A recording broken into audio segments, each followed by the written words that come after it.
Good evening. Here are tonight's top stories. Authorities are currently investigating the suspected drowning of a Berbice resident, raising concerns in the local community. Meanwhile, Ravindra Dharamjit, a fugitive, has been arrested and deported, marking a significant development in ongoing law enforcement efforts. In Berbice, Team Mohammad has once again demonstrated its commitment to community support by providing crucial assistance to the well-known Cake Man for his business. Over in Suriname, 26-year-old Dornell W has been arrested on multiple charges, adding to the list of legal challenges in the region. A fatal stabbing incident at Sandhill, Upper Berbice River, has left one dead, and a chopping incident in Sophia tragically resulted in the death of a teen, with several others injured. Additionally, a lorry driver has been charged with dangerous driving after causing a significant traffic disruption on the Rupert Highway. Stay tuned for the details of these top stories. Lorry driver charged for dangerous driving following traffic disruption on Rupert Highway. The driver of the motor lorry involved in a significant traffic disruption along the Rupert Highway near Cummings Lodge, East Coast Demerara, has been formally charged with dangerous driving. The incident occurred earlier this morning, Tuesday, August 20, 2024. The accident, which took place on the southern carriageway, resulted in the lorry crashing into a utility pole, causing extensive damage and severely hindering the free flow of traffic in the area. The obstruction led to significant delays for commuters during the morning rush hour. Authorities have confirmed that the driver is scheduled to appear in court tomorrow, Wednesday, August 21, 2024. In addition to the charge of dangerous driving, the driver is expected to face further charges, including damage to public property. The police are continuing their investigation into the incident, and additional updates will be provided as more information becomes available. Teen killed, several injured in Sophia chopping incident. A tragic incident on Sunday at Block F, North Sophia, Greater Georgetown, has left a 19-year-old dead and several others injured following a violent confrontation involving family members. The deceased has been identified as Emmanuel Rose, 19, of Port Kaituma, Northwest District, Region 1, Berbice. The injured individuals include Kester Rose, 30, of Lot 122 Block F, North Sophia, his girlfriend Tiffany Edwards, 30, Shamar Jordan, 20, of Port Kaituma, Shindle Prophet, father of the deceased, and Ezekiel Prophet, brother of the deceased. Emmanuel, Kester, and Ezekiel are cousins. According to initial police reports, the incident was preceded by a heated argument on Saturday, August 17th, at approximately 10:30 p.m. Emmanuel had reportedly visited Kester and his girlfriend at their home, where an argument ensued, leading to a physical altercation. During the scuffle, Emmanuel allegedly damaged several items in the house before leaving. In the early hours of Sunday, Emmanuel and Shamar returned to the house after a night out and discovered their clothes burning in the front yard. They confronted Kester, who was accompanied by an identifiable male. Kester allegedly retrieved a long knife and a cutlass from his house and struck Shamar on the neck. Shamar and Emmanuel managed to escape the scene and reported the incident to the Kitty Police Station before seeking medical attention at the Georgetown Public Hospital Corporation, GPHC. Despite receiving treatment, the duo returned to the house, where a violent confrontation erupted. Reports indicate that Kester and the other male allegedly attacked Shindle Prophet with a cutlass, inflicting multiple chop wounds. A fight broke out, resulting in injuries to all parties involved. Shortly after the incident, those injured were taken to the Woodlands Hospital for treatment. Tragically, Emmanuel was later found dead under a staircase with severe wounds to his back, hands, and head.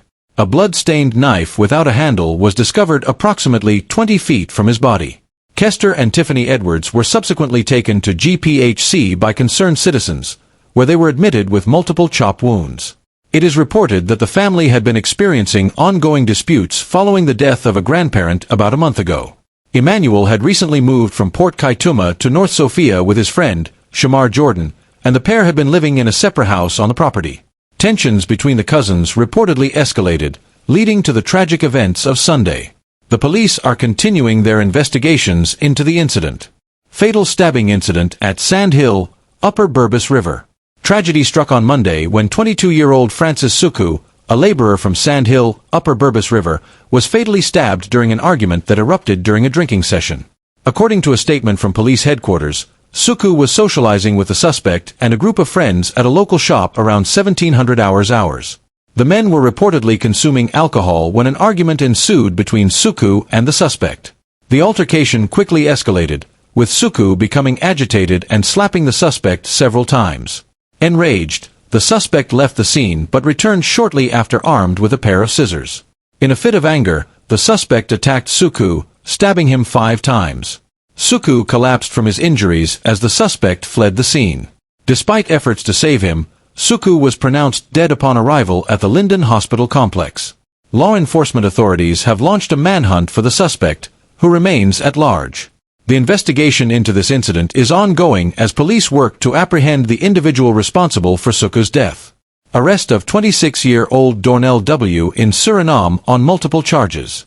A 26-year-old man of Guyanese descent, identified as Dornell W, was arrested last weekend in Suriname by a mixed police unit following an intensive investigation. Dornell had been wanted by French authorities for his suspected involvement in several murders in French Guyana. The arrest was executed after the National Security Directorate received information indicating that Dornell was attempting to sell an illegal handgun and was actively seeking a buyer. Acting on this intelligence, a specialized unit comprising members of the Regional Assistance Team Paramaribo, DOKPS, and the Shock Group Region East, moved to detain him. Dornell was apprehended at his residence, located on a side street off Quataweg. During the search, officers discovered and seized a Glock 19 handgun, a cartridge holder, and 60 live 9mm cartridges. Further investigation at the scene led to the discovery of approximately 4.5 kilograms of marijuana, along with weighers and packaging material. Authorities in Suriname are currently investigating Dornell's involvement in other potential criminal activities within the country. Discussions are also underway regarding his possible extradition to French Guyana to face charges related to the murders. The investigation into this case is ongoing, as law enforcement agencies work to determine the full extent of Dornell's criminal activities. Team Mohammad steps in. Berbice, Cake Man, receives vital support for his business. Floyd Kite, affectionately known as the Cake Man of No. 53 Village, Quarantine, Berbice, has long been a familiar figure, plying his trade of selling pastries, cakes, and local juices throughout the region. For the past 15 years, Kite relied on a single vehicle to support his family of 4 by traveling to various communities, including Black Bush Polder, to sell his homemade goods. However, a few weeks ago, disaster struck when his vehicle broke down, threatening his livelihood. With no other option, Kite was forced to use public transportation, making the arduous journey to Black Bush Polder 4 times a week, where he continued his business on foot. The loss of his vehicle significantly impacted his ability to reach customers and sustain his income. In a twist of fate, during a recent visit to Black Bush Polder, Mr. Mohamed of Team Mohammed's learned about Kite's struggles and his urgent need for a new vehicle. Moved by Kite's dedication and the difficulties he faced, Mr. Mohamed decided to step in. On Tuesday, Mr. Mohamed made a special trip to Black Bush Polder to meet Kite personally and assess the situation. During this visit, he extended his support to Kite's business by assisting with the vehicle repairs, ensuring that the Cake Man could once again travel with ease and continue providing his cherished goods to the community. Expressing his gratitude, Kite shared, "This means the world to me. I can now get back to serving my customers without the worry of how I'll get there. I'm deeply thankful to Mr. Mohamed for his kindness and generosity."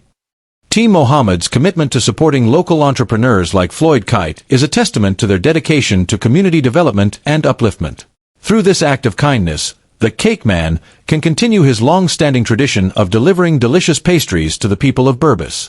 Arrest and deportation of fugitive Ravindra Dharamjit. HGP Nightly News reports that Ravindra Dharamjit, a fugitive wanted in the United States for negligent homicide, has been arrested by ranks of the Criminal Investigations Department, CID, in Guyana. Dharamjit, who had been evading U.S. authorities since December 2019, was apprehended while attending a horse racing event at the Rising Sun Turf Club in Berbice. Dharamjit, who is related to a well-known Guyanese auto sales dealer, was charged in the United States with negligent homicide following a tragic incident on December 25, 2019. According to court documents, Dharamjit was driving a gray or silver Toyota truck when he struck 67-year-old Ainsley Dalrymple on Rockaway Boulevard in Queens, New York.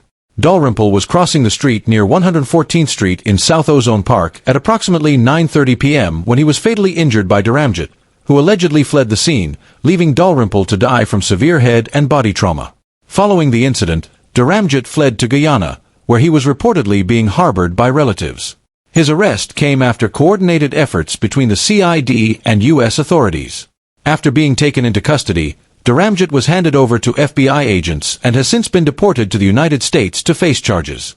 This arrest underscores the ongoing cooperation between Guyanese law enforcement and international agencies in ensuring that fugitives are brought to justice, regardless of where they seek refuge. Authorities investigate suspected drowning of Berbice resident. Local authorities in Berbice are actively investigating the suspected drowning of Rayon Captain, a 42-year-old self-employed resident of Lot 401 Patrick Dam, Angois Avenue, New Amsterdam. The incident occurred on Sunday during a family outing. Captain, affectionately known as Chippy, was reported missing after an afternoon of post-wedding celebrations at Kange Creek. According to his reputed wife, 61-year-old Ramredy Williamson, the family had been enjoying recreational activities and consuming alcoholic beverages at the creek. At approximately 5:15 p.m., the group decided to swim in the water. Williamson recounted that Captain ventured further into the creek where he went underwater and did not resurface. "We haven't seen him since," Williamson stated. Search efforts are ongoing as investigators continue to work on locating Captain's body. The community remains on high alert, hoping for a resolution as authorities urge caution in the area.